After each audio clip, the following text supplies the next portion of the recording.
Welcome back to Coffee and Conversation and part two of our spotting scam emails. And part one was yesterday, and we are going to pick up very much where we left off. Before we get started, the Audie news is Audie is around here somewhere. He is not in my lap, and I'm grateful for that, because when I went out to get him and bring him in, he took me on a merry little chase around the yard, rolling in dirt first. So he came in, he was very grubby. I need to brush him. As you know, he just got a bath a couple of weeks ago. So yeah, he's a little Pigpen Jones, this cat.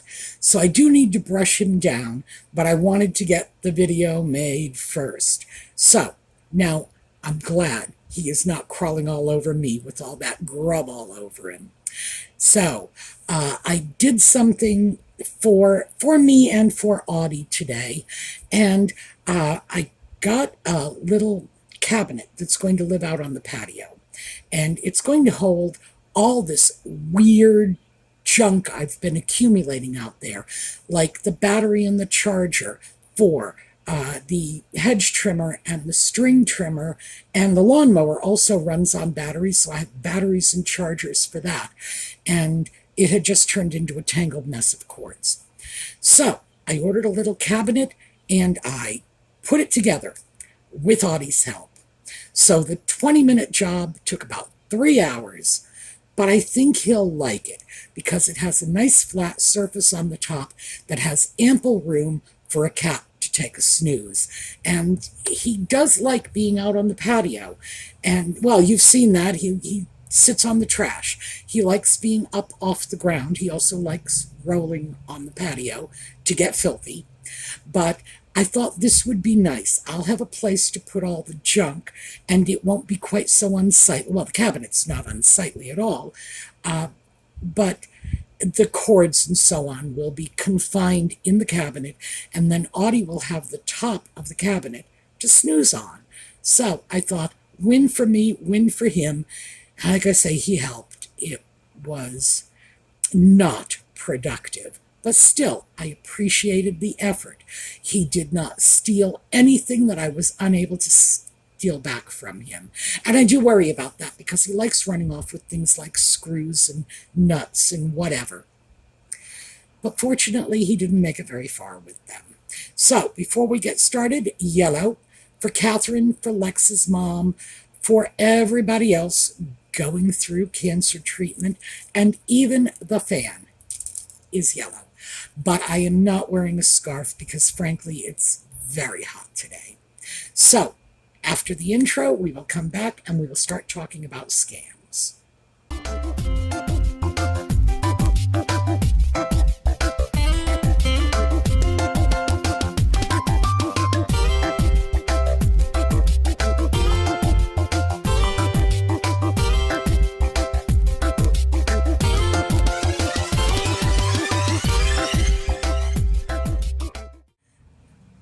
So yesterday when we talked about scams, we took a look at the emails, what to look for, what our own common sense should be telling us about these scams. And today I thought we would talk about what the scammer's end game is.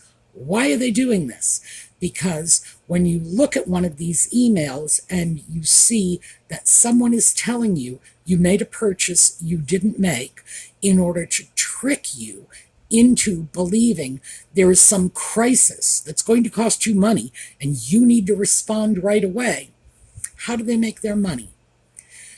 Well, it's a false refund scam. So what happens is when you do, and you are not going to, but people who haven't watched yesterday's video might, when you do call the numbers in those emails, any one of them, what happens is they tell you they are going to credit the purchase price back to your account. Wonderful, you think, because let's face it, anybody who's done business with Amazon or Walmart at some point or another has had a problematic purchase and they give you a refund. Well, they're not doing it like that. These are scammers. They're not really Amazon or really Walmart. What these people are going to want you to do is download some software that will allow them to remote access your computer. The most commonly used software of this type is called AnyDesk, ANYDESK. And the answer to that categorically is no. No. Somebody says download AnyDesk, hang up the phone. Just walk away. What AnyDesk does is it links your computer to the scammer's computer so they can take control of your computer and show you what they want to show you. And what they want to show you in these scams is your account balance, the amount of money that's in your checking account, for example. And they want to show you an increased balance when they not only give you the money back, but they overpay you. Now, where this increased balance comes from is usually your savings account. They just transfer it over. Most of us can do that. So, it's easy for them once they get into your bank account, because of course they're going to tell you they need to get into your bank account to give you a refund. Because, that's how Walmart and Amazon do refunds, right? Wrong. But there are people who will buy into this. They will believe them. They do think, oh, Amazon, Walmart, they wouldn't lie to me. But that's not who you're dealing with. So these people get into your computer. They transfer an amount of money from your savings account into your checking account. And by the way, in some cases, when they have good skills, most of them don't, but when they have good skills, they don't even need to transfer the money there. They can make it appear by magic. In other words, they just push a few buttons and the balance appears to be more than it is. The point of this is they will refund more than you are entitled to, keeping in mind, of course, they're not refunding anything. There's been no purchase. This is all smoke and mirrors. But they want you to believe that instead of the $1,200 for that expensive cell phone you didn't order and don't want, they've actually transferred in $12,000. And now you have to give that extra money back to them. Most people getting caught up in one of these scams will say, well, you just put it in there, you take it out. Oh, no, they can't do that. That's not how the system works. On what planet? If somebody puts money into your account, your bank can reverse the transfer. All you have to do is go in, tell your bank you want the transfer reversed, and it happens. It's not brain surgery, but they are relying on keeping you caught up in the moment. If you don't agree to give them the overage back, they call you a thief. You're trying to steal my money. There's no money. What they want you to do is go out and buy them an equivalent amount in gift cards. So it was like a $1,200 purchase. They dropped $12,000 into your account. They're going to want like $10,000 worth of gift cards.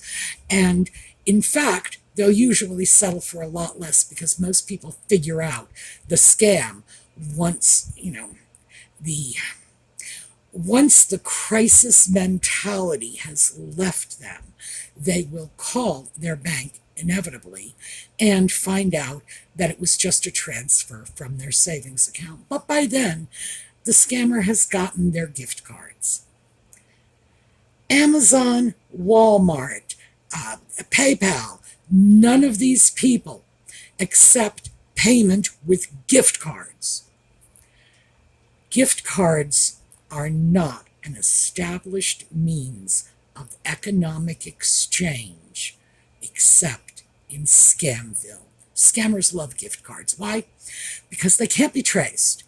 Once you scratch that code and start using that gift card, game over. It's done. You've paid the money. You own the gift card. What you do with that gift card is up to you. And if you give it to somebody else, oh well, the money is gone. because it can't be traced. Bitcoin is another one that they love because Bitcoin can't be traced either. And although I have to say, in some very special circumstances, Bitcoin transactions can be traced and reversed, but special circumstances. And I only throw that out in the interest of full disclosure, so I'm not giving you hard and fast, no Bitcoin exchange can ever be refunded. No, sometimes they can. Very rarely, though. Very rarely. Scammers like going over to mediums of exchange that are not linked to banks. If they could get cash from you, they'd be happy to do it.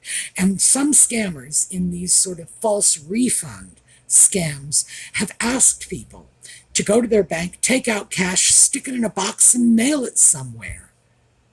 No. Never do anything like that. So what you need to understand about this particular scam is if you download software that allows someone else onto your computer, well, first of all, you're making a horrific mistake because if you have them on your computer, they can pretty much do what they want on your system. I never let anyone on my computer. This is a backup hard drive. It's a hard drive that connects to my computer with a cord. This one, I think this is 1 terabyte. I've got another one in the drawer there that is 2 or 3 terabytes. I've had these for a long time. They're very reliable. They're not particularly cheap, although 1 terabyte is probably pretty cheap at this point because now they've got much, much bigger ones, and this one is old. I put all kinds of information on that disk that I want to keep off my computer because this disk, as long as I have control of this disk, people are not getting the information. If I were to keep that information on my computer, yeah, maybe somebody could get onto my computer. It's very unlikely, but it's possible. So that's what I do.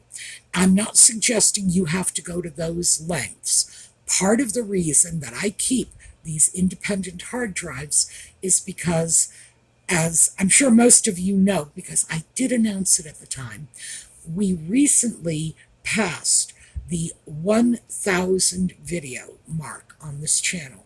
So I have 1,000 videos up on YouTube.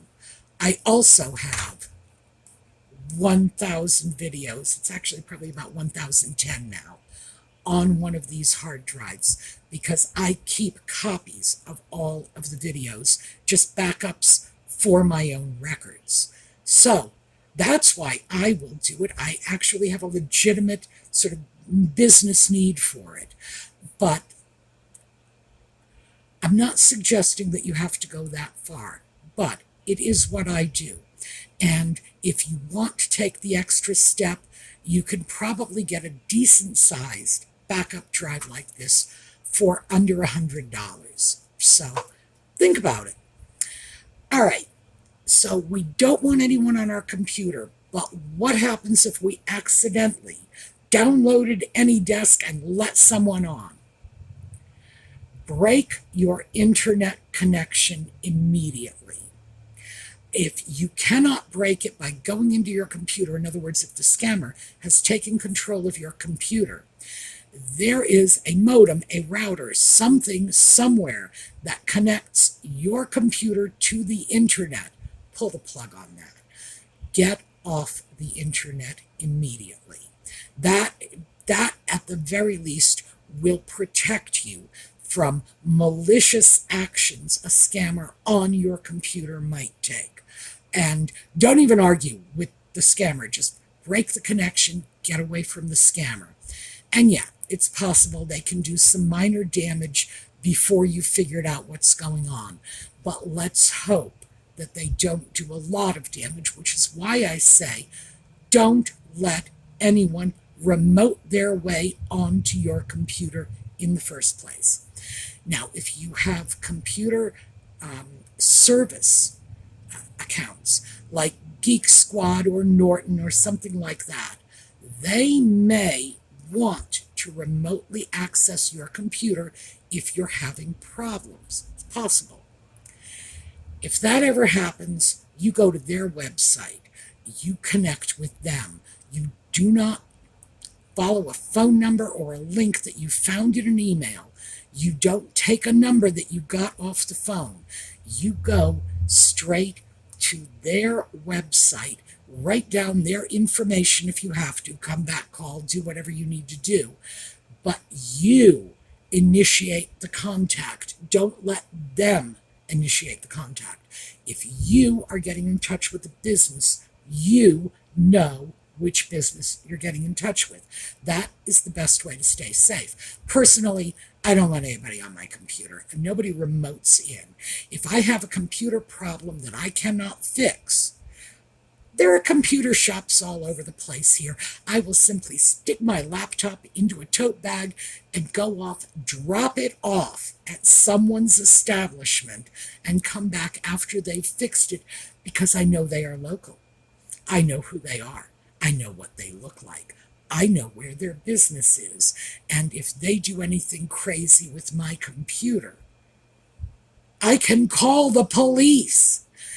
How are you going to go up against a hacker? Well, scammer. We're going to get back to that. A scammer whose base of operation is somewhere in South Asia. How are you going to do that? You can't. So, hackers, scammers. A lot of people are fearful of someone hacking their system. But I will tell you right now, that is not your greatest danger. You are hundreds of times more likely to invite a scammer onto your computer all by yourself without any, ninja hacker getting into your system.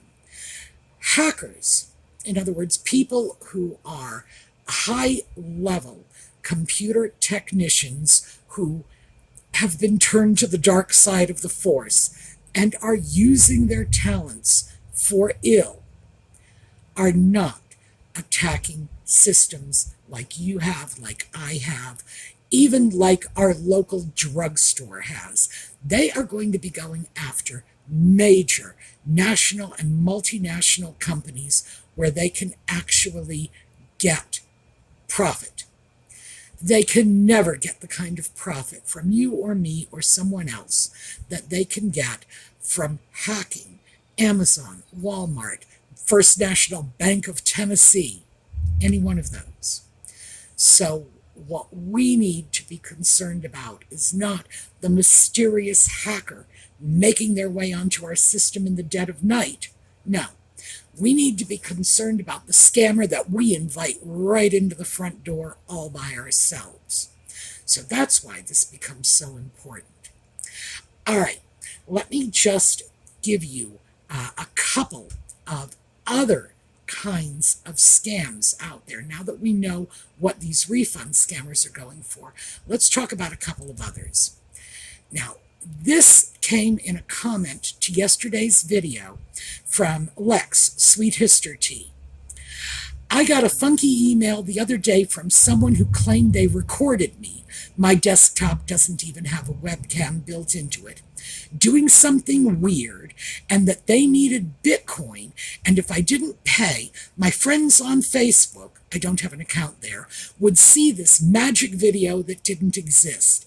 It was like an unhinged cartoon villain rant. She closes off with, glad Audie is doing better. Yeah, that's the I caught you on a pornographic website. It's a blackmail. Somebody claiming they caught you doing something and you need to pay them money or they will expose you. I get those all the time. 70 years old and blind. Even if I were younger, still be blind. Why am I going on porn websites where most of the action is opaque to me, quite literally? What? They're just trying to brazen some money out of you. Now, remember, we looked at a couple of these so-called porn website scams yesterday. People saying, we're shutting down your Microsoft system because you've been caught creating porn accounts or whatever, child porn on your computer. Now, those, generally speaking, work very much the same way as the refund scams. They will want to get into your computer to prove you don't have child porn on it. Never let anyone do that. The only time anybody needs to be on your computer is if they are flashing a warrant in your face. And they'll do much the same sort of refund scam. This time they usually charge you, or allege they are charging you, to reinstate your Microsoft service, give you back the money. They still want the balance in gift cards. It's a little more convoluted, but that's generally the same end game. I have seen this. This is not common, but I have seen this. They sometimes pretend to be federal agents who will ask for bribes. Basically, slip me $500 in gift cards and I won't report you. In which case, good Lord, they've already admitted they're criminals. Why would you trust them? So the point of all of this is they're all trying to get money from you in different ways. There was another one that I was aware of, but I hadn't mentioned it yesterday, so we're going to take a look at that. Now, this is from Evelyn Elias, and she said, I received an email 2 weeks ago telling me that I had to pay €2 for my package to be delivered by GLS. I live in Sicily. I had ordered some sandals, but my bank declined the delivery payment. Then I remembered that there were no delivery charges, and I received my sandals without payment. Woo, dodge that bullet. This one is more common overseas than in the U.S. And overseas, it's fairly common in the UK. It's the fake delivery fee scam. Apparently, some companies do this. They charge you for delivery. So you buy a product and then they say, well, this is the delivery charge. That doesn't happen here in the US, so I'm not 100% how that works in Europe. But I guess it's a thing because this is a scam that is pretty common there. They are only looking for relatively small amounts of money. In Evelyn's situation, they were looking for €2. I've seen others from UK scam baiters who have been asking for, £10. It's usually not a lot of money. It's small amounts. And of course, these people are more than happy to get you to either send the money to their fake bank account, because they've set up a fake delivery service. By the way, their fake bank account will be an account of a money mule. And a money mule is a person who is either in cahoots with the scammer or a victim themselves. They come in both varieties. And this is a person who accepts payment for the scammer and then gives the money to the scammer. And sometimes, as I say, they are simply ignorant victims. They don't understand what they're doing, and they don't realize that they are money laundering. And that's really unfortunate because money laundering is a very, very serious crime here in the U.S. I'm sure it is very, very serious overseas as well. And you have no idea the kind of chaos that can dump all over you once you've started transferring money from a scam victim to the perpetrator of that scam, even if you are an innocent victim. So, stay away from that one, absolutely. So, this is where the end game is. Every time someone sends out a scam email They have some notion in their head of how they are going to separate you from your money. 9 times out of 10, it's going to be gift cards because most of these are pretty small-time scammers. Gift cards do not constitute a legitimate medium of exchange.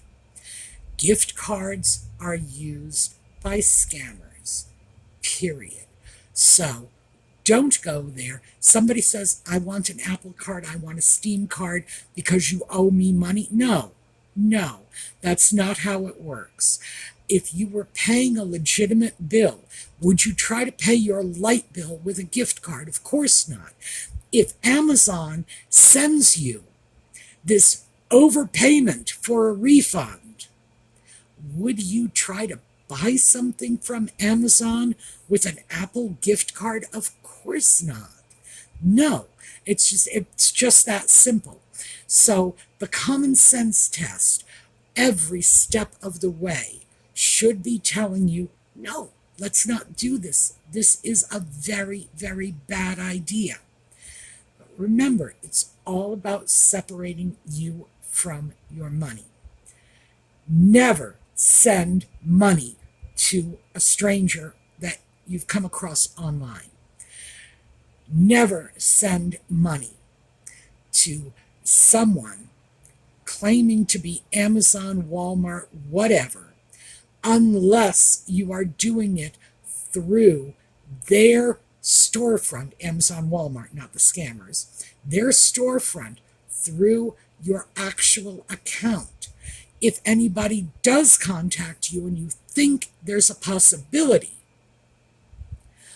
all you need to do is demand that they send you an email from their official domain. So you get on the phone with the scammer and they've said, call you, say, I want an email from Walmart.com saying who you are and what you're doing. They'll disengage from you very, very quickly. If they cannot talk you out of it, they will hang up the phone and probably call you a few choice names. But that's what we need to keep in mind. It's all about getting your money from you. So never get involved with this. And a lot of the people in the comments had said things like, well, my husband told me to throw these emails away when I get them. Yeah, that lady's husband is a smart guy. Get rid of the emails. Don't engage. That's the most important thing. In some cases, PayPal, for example, if you get a suspicious email, you can forward it to PayPal, and their suspicious email site is called phishing. Now, phishing is Phishing. So, phishing, Phishing at PayPal.com. And there are so many of them out there. They actually have like this dedicated email account to deal with them. I used to send them to PayPal whenever I would get them, and I would send the headers and all that nonsense in with it too. But I never really felt PayPal was doing that much with the information, so frankly I stopped a long time ago. And now when they are entertaining enough, I will play with them. But usually I ignore them. Now, we are going to revisit this. I think I started off the video saying there would only be 2 parts of this. The 3rd part will come up in time. There's a whole new set of scams out there, and they are targeted at YouTube content creators. So in addition to my scam file, I have an entire file folder full of these offerings I get from people claiming to represent everything from Burberry to Dior, asking me if I would please allow them to sponsor my videos. Now you gotta know that much as I love this little channel, a place like Dior, Burberry, we're like We're so beneath their notice that to say we're not a blip on their radar is overestimating our importance to them. No, they're not. Nevertheless, I get these offers all the time. Most of these, by the way, come from sites operating out of Czechoslovakia, although oh dear. Okay. The Czech Republic. I just gave away my age big time there, didn't I? Geography has changed a lot since I was in school. So, yes, I am embarrassed, but I don't think I'm ever going to be able to keep up with it all.